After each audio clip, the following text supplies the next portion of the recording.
Although Bertha Young was 30, she still had moments like this when she wanted to run instead of walk, to take dancing steps on and off the pavement, to bowl a hoop, to throw something up in the air and catch it again, or to stand still and laugh at nothing. At nothing, simply. What can you do if you are 30 and, turning the corner of your own street, you are overcome suddenly by a feeling of bliss, absolute bliss, as though you'd suddenly swallowed a bright piece of that late afternoon sun and it burned in your bosom, sending out a little shower of sparks into every particle, into every finger and toe.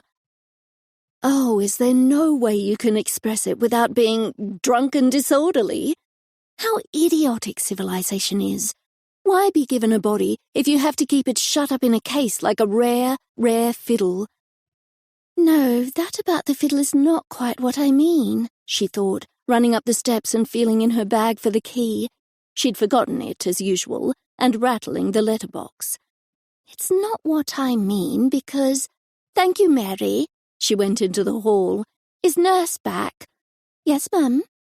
And has the fruit come? Yes, ma'am, everything's come. Bring the fruit up to the dining room, will you? I'll arrange it before I go upstairs.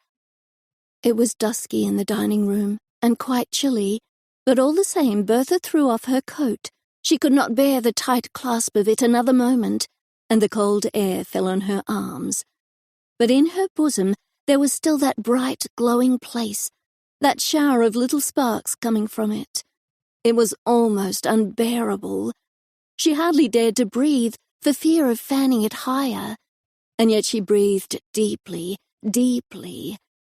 She hardly dared to look into the cold mirror, but she did look, and it gave her back a woman, radiant, with smiling, trembling lips, with big, dark eyes, and an air of listening, waiting for something divine to happen that she knew must happen, infallibly. Mary brought in the fruit on a tray, and with it a glass bowl and a blue dish, very lovely, with a strange sheen on it, as though it had been dipped in milk. Shall I turn on the light, mum? No, thank you. I can see quite well. There were tangerines and apples stained with strawberry pink, some yellow pears, smooth as silk, some white grapes covered with a silver bloom, and a big cluster of purple ones. These last she had bought to tone in with the new dining-room carpet. Yes, that did sound rather far-fetched and absurd, but it was really why she had bought them. She had thought in the shop, I must have some purple ones to bring the carpet up to the table, and it had seemed quite sense at the time. When she had finished with them and had made 2 pyramids of these bright, round shapes, she stood away from the table to get the effect, and it really was most curious, for the dark table seemed to melt into the dusky light, and the glass dish and the blue bowl to float in the air. This, of course, in her present mood, was so incredibly beautiful. She began to laugh. No, I'm getting hysterical. And she seized her bag and coat and ran upstairs to the nursery.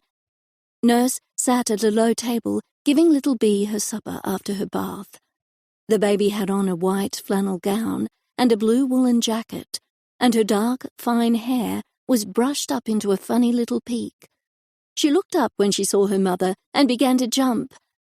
Now, my lovey, eat it up like a good girl, said Nurse, setting her lips in a way that Bertha knew, and that meant she had come into the nursery at another wrong moment.